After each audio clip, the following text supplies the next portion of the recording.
Et donc,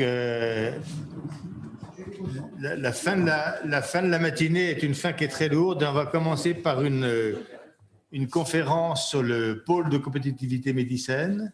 C'est quelque chose que vous ne connaissez pas encore très bien, mais l'Académie maintenant est introduite dans le pôle de compétitivité de façon forte. Alors, Benjamin Bouteau devait donner cette conférence, mais je crois que sa femme est en train d'accoucher. Donc, on le félicite par anticipation. Et donc, il est remplacé par Julie Boussan, qui va nous expliquer un peu ce qu'est le pôle et qu'est-ce qu'il peut vous apporter. Il peut apporter plein de choses, en fait. Moi, j'ai eu la chance d'être vice-président du pôle il y a un certain nombre d'années. Ça a changé ma vie. Voilà, je suis devenu quelqu'un de différent. Donc, Julie, convainquez-nous maintenant de l'importance de Médicène. Moi, je suis convaincu, il n'y a pas de problème. On vous écoute. Merci Dominique. Alors, je vais partager mon écran en espérant que vous voyez bien. Vous le voyez? C'est bon? Ouais. Donc, effectivement, tout d'abord, je tiens à remercier l'Académie nationale de chirurgie de nous avoir invité, Médicène, à cette journée de la recherche chirurgicale. Comme le disait Dominique en introduction ce matin, l'idée ici, c'est de vous présenter l'innovation sous un axe très différent de l'innovation qu'on a pu entendre ce matin, mais qui, je l'espère, va vous intéresser. Alors, voilà. Effectivement, Benjamin, qui est donc le responsable de la filière MedTech à Médicène, était censé faire cette présentation. Il faisait une joie, en fait, d'être parmi vous. Vous l'avez compris, il ne pouvait pas être présent, donc je vais le remplacer au pied levé en espérant être à la hauteur des ambitions qu'il avait pour cette présentation. En tout cas, vous avez son adresse mail ici, si jamais vous souhaitez avoir plus d'informations à la suite de cette présentation. Alors, tout d'abord, qui est Médicène? Donc, Médicène est un pôle de compétitivité francilien qui est vraiment dédié à l'écosystème de la santé, qui a été créé en 2005 sous une impulsion gouvernementale et qui bénéficie du soutien de la région Île-de-France, de la DGE et de l'Union européenne. Alors, notre vocation, c'est vraiment de faire émerger une innovation en santé en faisant rencontrer les acteurs, les différents acteurs de la santé, qu'ils soient cliniques, académiques et industriels, afin de favoriser justement cette innovation le plus rapidement possible pour les patients et en parallèle de favoriser le développement d'un tissu économique en transformant cette innovation en processus industriel et en emploi. Donc ça, c'est vraiment la vocation de Médicène. Et pour cela, nous avons donc formé ce réseau d'excellence qui compose une grande partie des leaders de l'innovation en santé, et notamment sur le territoire francilien, nous représentons, enfin l'écosystème innovation en santé représente 45% de cet écosystème national et rassemble ainsi un grand nombre de cliniciens, de chercheurs, d'écoles, mais également d'industriels dans des grandes et petites structures. Et avec cet écosystème régional, mais également national, nous souhaitons devenir le guichet incontournable pour soutenir l'innovation en santé sur le territoire. Alors, notamment, nous représentons par ce réseau, nous avons dans ce réseau 510 adhérents, 38 cliniques et académiques, 37 ETI et grands groupes, et plus de 430 startups et PME que nous accompagnons dans leurs projets d'innovation et également avec le soutien de collectivités et de partenaires tels que des syndicats, tels que le SNITEM ou encore des opérateurs tels que BPI France et bien d'autres. Pour accompagner cet écosystème, nous sommes organisés en 3 filières, puisqu'effectivement l'ensemble de ces acteurs représentent aussi bien les acteurs de la filière biotech pharma que de la filière medtech que de la filière e-santé. Et nous avons également 2 axes transversaux qui adressent des enjeux spécifiques pour ces filières, que sont les enjeux du diagnostic et les enjeux des données de santé, avec le MID que j'ai le plaisir d'animer. Pour chacune de ces filières et axes transversaux, nous avons développé une feuille de route que nous avons construite avec des bénévoles de notre comité d'innovation, qui sont aussi bien des industriels que des académiques et cliniques, avec qui nous développons les thématiques que nous adressons dans nos actions pour être sûr que ce que nous faisons est bien aligné avec, d'un côté, le besoin clinique et de l'autre côté, les attentes industrielles. Et donc, c'est autour de ces focus médicaux que nous animons notre écosystème. Concrètement, nos missions, elles s'appuient sur 3 piliers. Un premier pilier qui est donc autour de l'innovation. Donc, comme je disais, une animation d'écosystème, donc fédérer cet écosystème de la santé pour faire émerger des projets d'innovation et de recherche. Un deuxième pilier autour du financement, puisque faire émerger des projets, c'est une chose. Ensuite, il faut vraiment les réaliser, donc les financer. Et donc, pour cela, nous orientons les porteurs de projets vers les guichets de financement les plus adaptés à leurs projets, qu'ils soient aussi bien publics que privés. Et un troisième pilier autour de l'Europe et l'international pour favoriser justement le développement de ces projets dans un contexte étendu à l'Europe avec des acteurs européens, mais également en favorisant un export de leurs solutions à l'international et notamment nous travaillons particulièrement en Asie, avec notamment la Corée et le Japon et sur le territoire américain avec le Canada et les États-Unis.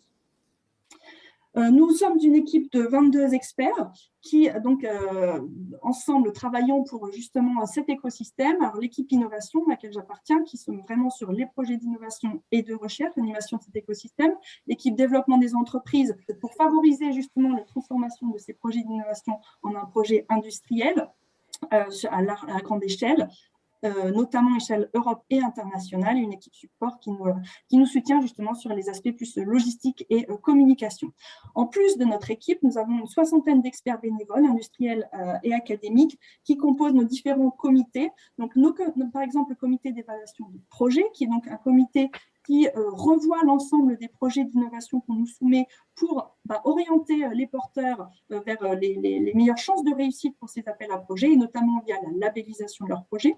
Notre comité d'innovation dont je parlais tout à l'heure pour identifier les thèmes les plus stratégiques et les plus pertinentes pour l'écosystème. Et puis l'ensemble de la gouvernance avec un CA, un VE et les collèges qui animent les différentes profils de nos adhérents, donc les grands comptes, les PME, les académiques cliniques et également les parties collectivités.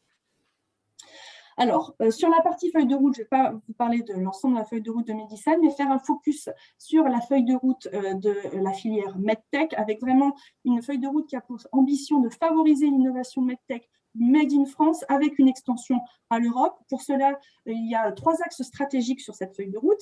Fédérer les acteurs de la filière avec par exemple des soutiens locaux d'action nationale, également un soutien, on en parlera, à l'Académie nationale de chirurgie avec l'Académie nationale de chirurgie. Deuxième axe, valoriser le territoire industriel et académique, notamment avec le développement de la solution du groupe offreur de solutions qui a pour ambition de donner de la visibilité aux acteurs français sur les solutions qu'ils proposent, si bien pour répondre à des besoins cliniques que technologiques à cet écosystème, ou encore donner encore de la visibilité à cet écosystème via une cartographie. Le troisième axe, pour la collaboration précoce et l'expérimentation locale, avec l'émergence de projets collaboratifs via différents véhicules, tels que des appels à manifestation d'intérêt, des commissions, donc des matinées thématiques, ou encore des groupes de travail qui se forment entre les membres, entre les différents adhérents, et notamment cette année, nous avons lancé le groupe de travail sur l'imagerie médicale. Et puis également favoriser l'expérimentation et notamment nous avons mis en place un appel à projet avec la région de France Innovop Expérimentation Santé pour justement favoriser une expérimentation et rapprocher les cliniques des industriels. Alors, sur la partie structuration de la filière MedTech et notamment comment les actions nationales que nous soutenons en tant que fédérateur régional, il y a une action auprès du CSF, donc du Conseil national de l'industrie, sur l'imagerie médicale, des actions également pour soutenir l'Académie nationale de chirurgie et également au niveau du plan dispositif médical dans lequel nous sommes largement impliqués avec MedTech in France. Benjamin m'a fait le plaisir d'également mettre ma feuille de route sur les enjeux autour des données de santé. Donc là, c'est pour la feuille de route du MID, avec là encore 3 axes stratégiques pour répondre à ces enjeux autour du partage de la donnée de santé. Tout d'abord, un premier axe autour de la visibilité et l'accès aux données de santé. Nous avons développé plusieurs formats tels que le Meet My Data, qui est un rendez-vous mensuel pour présenter les producteurs de données de santé et favoriser ainsi la mise en place des mises en relation qualifiées entre les acteurs. Le projet Phoenix, qui a pour ambition de mettre en place des guichets de partage de données de santé au sein de ces structures avec des ambitions de confiance et d'accélération de la mise en place des projets. Un deuxième axe autour de l'émergence des projets coopératifs, là encore avec différents véhicules d'innovation favorisant la rencontre des acteurs et l'émergence de projets d'innovation autour du partage de ces données de santé, et un troisième axe sur la représentation d'écosystèmes et relais d'information, avec cette ambition de mettre en place des dynamiques partenariales avec différents acteurs de l'innovation ou tout simplement de l'écosystème de la santé pour ensemble appuyer, soutenir les initiatives nationales et européennes sur cette thématique de la santé, que sont par exemple la question de l'IA de confiance, la souveraineté du cloud avec Gaia-X ou encore l'espace européen des données de santé. Alors, je reviens sur les trois piliers. Donc, je parlais tout à l'heure de nos missions. Donc, le pilier sur l'innovation, avec, pour illustrer ce pilier, l'événement que nous avons mis en place autour de la chirurgie du futur. C'est un événement qui a eu lieu le 9 novembre dernier à Paris, autour de 4 séquences sur lesquelles nous avons parlé d'innovation autour du préopératoire, du péropératoire, du post-opératoire, et aussi comment on apporte cette innovation dans les mains du clinicien. Pour chacune de ces séquences, il y avait une table ronde qui mettait autour de la table un chirurgien, des industriels, grandes, petites structures et des académiciens pour vraiment parler des enjeux autour de ces différentes séquences. Nous avons eu la chance d'avoir le docteur Jean-Claude Coufinal, responsable de la robotique chirurgicale, de l'innovation et de la formation à l'Académie nationale de chirurgie, pour clôturer cette journée et qui a justement conclu sur cette richesse des innovations dont on a pu avoir la présentation au cours de cette journée, mais également qui a soulevé encore les défis pour demain et pour lesquels nous pourrons travailler ensemble pour les relever. Et puis, du coup, un petit bilan. Effectivement, cette journée a permis de regrouper 147 participants autour de 28 intervenants qui représentaient chacun 24 structures différentes. Donc, quelques-unes sont représentées ici. Ça a été l'occasion d'entendre 10 pitchs de start-up et de cliniciens venus parler soit de leurs solutions pour répondre à leurs enjeux, soit de l'adoption de ces solutions dans leur pratique. Et puis également 4 exposants sur le playground qui sont venus avec leur techno pour justement les mettre dans les mains des participants et ainsi s'approprier en fait ces innovations. Alors au vu du succès de cette journée, il y aura une seconde édition qui sera mise en place à l'automne prochain et nous serons évidemment ravis de vous y accueillir. La thématique sera autour de la formation des jeunes chirurgiens, l'accessibilité des innovations aux chirurgiens. Sur le deuxième pilier du financement de l'innovation, alors justement, donc, comme je le disais, c'est vraiment d'orienter les porteurs de projets vers les bons guichets. Alors les bons guichets, des fois, sont difficiles à identifier et c'est là aussi où on travaille avec les porteurs de projets pour, parmi l'ensemble des appels à projets, notamment pour le financement public qui sont disponibles, il y a aussi bien des appels à projets qui sont plus pour les startups, d'autres pour des grandes structures publiques ou académiques. Il y a aussi des appels à projets qui sont plus orientés innovation, d'autres qui sont plus orientés développement industriel. Donc nous, notre rôle ici, c'est de vous accompagner dans vos projets d'innovation pour identifier les meilleurs guichets, vous donner les meilleurs conseils pour avoir le succès et donc le financement de vos projets. Alors, des exemples de quelques appels à projets que nous accompagnons, les RHU, donc recherche hospitalo-universitaire, nous avons clôturé cette année, nous avons accompagné cette année la 5e vague. Nous avons accompagné plus d'une cinquantaine de projets pour des appels à des projets entre 4 et 10 millions d'aides. Nous accompagnons également l'appel à projet iNov. Celui-ci est un appel à projet qui est plutôt destiné aux startups pour financer de l'innovation de rupture autour de thématiques spécifiques. Et notamment en 2019, c'était justement une des thématiques, la chirurgie du futur. Et nous avons donc accompagné 7 lauréats qui sont membres de Medicine, donc Lattice Médical, Pixie Médical, Tissium, Master, devenu Monde Surgical, Dipor, Collina SAS et Virtual Research. Également des appels à projets à l'Europe, donc il y a ici, donc plus destiné aux startups, mais également le programme Horizon Europe, où là nous accompagnons de nombreux académiques et cliniciens sur leurs projets d'innovation dans cette dimension européenne avec des acteurs européens. Et c'est notre collègue Daniela qui vous accompagnera si vous souhaitez effectivement participer à des appels à projets européens pour vous donner les meilleurs conseils de succès pour ces appels à projets. Finalement, quelques exemples d'innovation en chirurgie que nous avons accompagnés à Medicine. Tout d'abord avec le groupe hospitalier Paris-Saint-Joseph, et je remercie par ailleurs le professeur Antoine Agathon pour sa confiance dans l'accompagnement que nous avons fait pour ces projets. Donc 3 projets majeurs, dont un labellisé. Tout d'abord le projet EndoVX, qui est donc pour la prise en charge endovasculaire des lésions aortiques. Ce projet a été présenté lors de l'AMI Cavities, qui a été lancé par Benjamin en début d'année par Medicine. Et via cette AMI, le projet a pu identifier ses derniers partenaires pour monter ce consortium. Nous avons ensuite accompagné ce projet et labelliser ce projet pour le RHU 2021 que je mentionnais tout à l'heure. Également, le projet Catherine pour une machine de perfusion ex vivo portée par le docteur Julien Guillère, que nous avons accompagné. Également, le projet BioArt Lung porté par le professeur Olaf Mercier, Laure Aubrège et William Arditi pour le dispositif miniaturisé pour l'assistance respiratoire extracorporelle. Deuxième exemple, Ganymede Robotics, cette fois-ci, c'est une start-up qui a mis en place une approche de robotique chirurgicale combinant du numérique et de la mécatronique avec une première application d'assistance chirurgicale pour la prothèse du genou. Et nous les avons accompagnés justement sur un appel à projet européen EIC pour lesquels ils ont pu être lauréats et bénéficier d'une subvention de 2,5 millions pour développer leur innovation. Un dernier exemple avec Moon Surgical, donc ex-Maxtor, que je mentionnais tout à l'heure, qui propose donc des solutions pour la chirurgie des tissus mous et notamment un outil de comanipulation pour la laparoscopie. Pour Moon Surgical, nous avons accompagné sur 2 appels à projets en 2019, donc lauréat du concours INNOV que je mentionnais tout à l'heure sur la chirurgie du futur, et en 2021, lauréat de l'Innovate Expérimentation Santé que nous avons mis en place avec la région Île-de-France. Donc, pour conclure, vraiment accentuer cette volonté que nous avons de renforcer nos collaborations, notamment dans le domaine de la chirurgie avec la PHP, le groupe hospitalier Paris-Saint-Joseph, l'hôpital Foch, la chaire BOPA, l'école de chirurgie de la PHP, l'hôpital Fort et également les sociétés savantes. Et bien sûr, c'est l'objet d'aujourd'hui avec l'Académie nationale de chirurgie. Et il me semble donc qu'il y a un prochain événement le 16 mars ensemble. Et cette fois-ci, vous aurez la chance de rencontrer Benjamin pour parler de nos actions. Voilà, j'en ai terminé.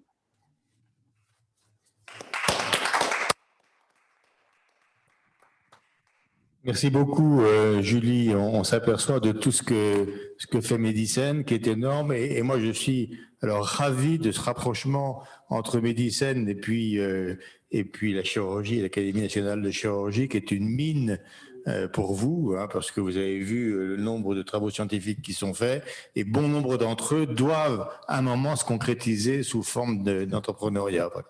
Donc, est-ce qu'il y a des questions par chat ou des questions online ou des questions des quelques membres présents ici pour Julie Baussan sur cette action de Medicène? Jean-Claude Coffinhal. Oui, simplement pour préciser effectivement que comme pour Dominique Franco, je trouve que ce rapprochement est excessivement important. On est tout à fait dans la dynamique de l'innovation, en sachant que tous les progrès chirurgicaux actuellement seront dépendants des innovations. Je crois qu'il y a pas mal de projets en cours, on ne peut pas en parler aujourd'hui, mais je veux dire, ces premières rencontres sont en train de porter leurs fruits et il y a des projets qui sont véritablement en cours actuellement et dont on pourra parler aux prochaines réunions. Oui. Excuse-moi, bon, juste un petit commentaire qui va tout à fait dans ce que vient de dire M. Coffinhal. Madame Baussan, je me permets, si vous voulez, en tant que passe-président de l'Académie, pour dire que je souhaite de façon extrêmement profonde que ce lien que nous tissons et que nous avons déjà tissé, et je crois qu'il va se tisser encore plus parce que vraiment, il me paraît très important avec Medicène et nous-mêmes, et on connaît votre vocation, mais vraiment, on compte beaucoup sur le soutien de Medicène, j'allais dire bien évidemment spirituel, mais peut-être plus parce que je crois que quand vous avez vu les présentations qu'a organisées ce matin Dominique Franco et la qualité de la première partie de notre matinée fait que vraiment, je souhaite de tout cœur en tant que passe-président et les 2 autres présidents qui m'entourent et Dominique Franco aussi, que cette collaboration se concrétise de façon très pérenne. Merci. Oui, j'ai une question. Hervé, vous voulez prendre la parole? Hervé Richard. Oui, merci Philippe. Non, je n'ai pas de questions. Merci. Ravi d'être avec vous. Je ne sais pas si vous entendez là. Est-ce que je peux poser une question? Oui. Oui. Oui, Richman, bonjour et bravo pour cette super présentation. Vous avez une puissance de feu absolument remarquable et indispensable à notre époque. Et j'ai bien aimé aussi l'aspect international. C'est très enthousiasmant. Deux brèves questions. Parmi les financements, bon, c'est passé assez vite, mais il me semble que vous n'avez pas mentionné la possibilité d'utiliser le forfait innovation, que je connais pas mal. Alors peut-être que ça y était, mais je n'ai pas vu la HAS où l'a déjà mentionné. C'est une filière qui est quand même très importante et très efficace. Et l'autre question, c'est est-ce que vous acceptez parfois des projets venant d'autres régions qui n'auraient pas la même organisation ou la même qualité d'organisation? Ça une question qui est posée online aussi, hein, donc réponse importante, Julie. Tout à fait. Alors pour la première partie, effectivement, le forfait innovation n'est pas indiqué comme dans notre cartographie des appels à projets parce que ce n'est pas en soi un appel à projet avec un opérateur habituel, mais par contre, nous travaillons tout à fait avec la HAS qui est d'ailleurs présente à Chirurgie du Futur, notamment Corinne Collignon, qui est venue plusieurs fois présenter notamment ce forfait innovation et d'autres accompagnements de la HAS, en tout cas d'autres travaux de la HAS auprès de notre écosystème. Donc ça fait partie justement de cette information que nous donnons aux adhérents dans les différentes animations que nous proposons dans ces commissions thématiques. Et effectivement, cette question du forfait innovation est une question cruciale qui revient régulièrement et que nous adressons de façon très rapprochée avec la HAS. Mais effectivement, je ne l'ai pas mise là dans la cartographie parce que c'est pas vraiment ce qu'on appelle un appel à projet dans notre définition habituelle. De labellisation classique, oui. Voilà. Dans la deuxième question, évidemment, nous sommes un pôle qui est financé par la région Île-de-France en partie, donc nous avons quand même cette dimension francilienne, mais nous travaillons avec un grand nombre d'acteurs qui sont au-delà du territoire francilien et même français, puisque nous avons également parmi nos adhérents des acteurs européens, francophones, donc notamment en Belgique, en Suisse, mais également, je crois, en Espagne. Donc, nous travaillons avec vraiment un écosystème extrêmement large. Nous sommes franciliens de notre localisation, mais par contre, nous sommes même internationaux dans nos actions. Merci de votre réponse. Merci beaucoup. Je ne connaissais pas Medicène. Je voulais vous demander comment pouvoir travailler avec Medicène à propos de l'analyseur du monoxyde de carbone, le BBCO, pour lequel nous avons apporté des travaux de recherche, mais qui a été développé en Angleterre et fabriqué en Chine. Et mon souhait, c'est de faire évoluer cet outil pour qu'il puisse être plus popularisé d'abord auprès des professionnels de santé et après auprès des femmes, notamment, et des femmes enceintes, puisque la mesure du monoxyde de carbone dans l'air expiré est le meilleur indicateur diagnostique et motivationnel. Comment faire pour que tout ce que vous avez développé avec Medicène puisse faire en sorte que cet outil soit démocratisé, popularisé auprès des professionnels de santé d'abord et après auprès du grand public complètement? Alors, s'il s'agit plus d'un développement d'une technologie, donc là, ce serait plus avec peut-être enfin, il pourrait y avoir deux façons de le faire. D'abord, dans nos innovations, est-ce que c'est développer une thématique autour de ce sujet et voir effectivement quels sont les différents dispositifs qui peuvent répondre à ce besoin clinique et dont ce dispositif ferait partie, par exemple, donc pour faire connaître cela auprès de l'écosystème. Ça peut être aussi, c'est là où je n'ai pas très bien compris quelle société est derrière ce dispositif, mais si on est effectivement dans une problématique de développement de la société, on peut aussi, avec l'équipe développement économique de Medicène, travailler sur les différentes stratégies commerciales ou d'adoption de ce dispositif. Mais concrètement, pour toutes ces questions-là, si vous avez des projets très concrets, le mieux, c'est encore de nous contacter. Donc, je vous ai mis notre adresse mail ou alors vous pouvez peut-être passer via l'académie pour nous contacter, qu'on fasse un rendez-vous et qu'on regarde clairement quels sont les objectifs et comment on peut les adresser ensemble. Merci beaucoup. Et d'ailleurs, je tiens à compléter, si j'ai dépassé le temps, je vais juste compléter pour dire qu'effectivement, à l'ensemble des acteurs qui sont là, j'ai notamment ce matin dans la présentation de Jean Coursier, hein, si je ne me trompe pas, qui parlait de financement. Donc, pour l'ensemble des projets qui seront présentés ce matin et cet après-midi, si vous êtes à la recherche de financement, il suffit simplement de nous contacter et ensemble, on pourra essayer d'identifier les meilleures solutions pour financer vos projets. Merci beaucoup, c'était vraiment tout à fait passionnant et je crois que pour tous ceux qui vous ont entendu, et ça va, je crois, faciliter encore les échanges entre l'académie, les chirurgiens et Medicine qui a pris à bras le corps le problème de la chirurgie du futur. Bonne journée Julie et merci. Merci beaucoup et bonne fin de journée. Au revoir.